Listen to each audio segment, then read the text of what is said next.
That was within a month of showing up, and the U-2 was actually shot at in southern no-fly zone. 2 weeks after 9/11 in 2001, then Second Lieutenant Matthew Reilman was assigned to Beale Air Force Base in California.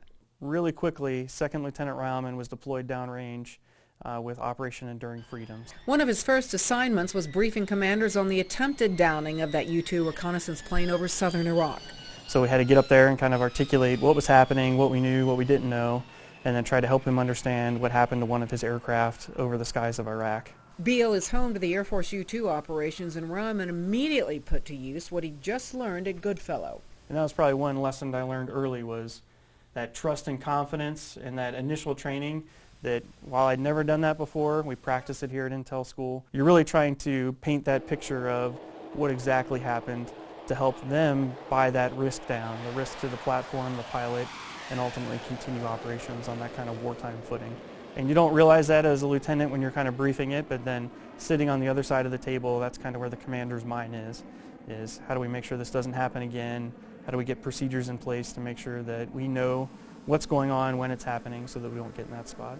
Over his 20-year career so far, Colonel Reilman has learned how intelligence drives operations. He spent 3 years during several missions at the Pentagon in Washington. Walking into that building every day, I usually walk in from North Parking. It's like a 12-minute walk because I can get anywhere in San Angelo faster than I can walk from my parking spot.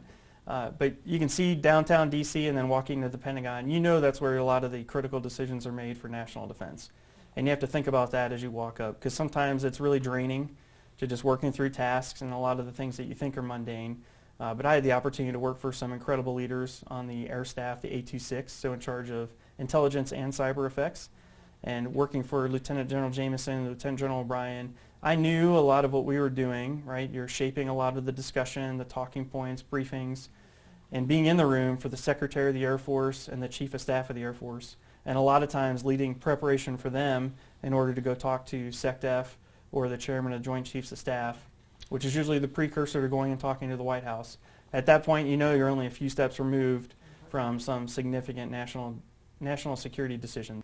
And now, just months after arriving at Goodfellow as commander of the 17th Training Wing, he's reinstated the Goodfellow Ever Into Danger training motto for the thousands of intel and fire students who come to Goodfellow each year.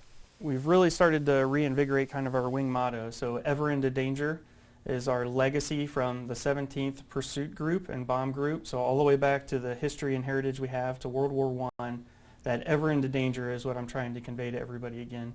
Kind of like my experience, I was deployed within 3 months of getting to my first duty station. As the threat continues to change and evolve, these students, whether it's intelligence, surveillance, and reconnaissance, or even the firefighters, they don't know where they're going to find themselves or what they're going to find themselves in, but we have graduates that are all over the world, so they have to have that trust that what we're training them to do, they're ready day one when they show up at their job.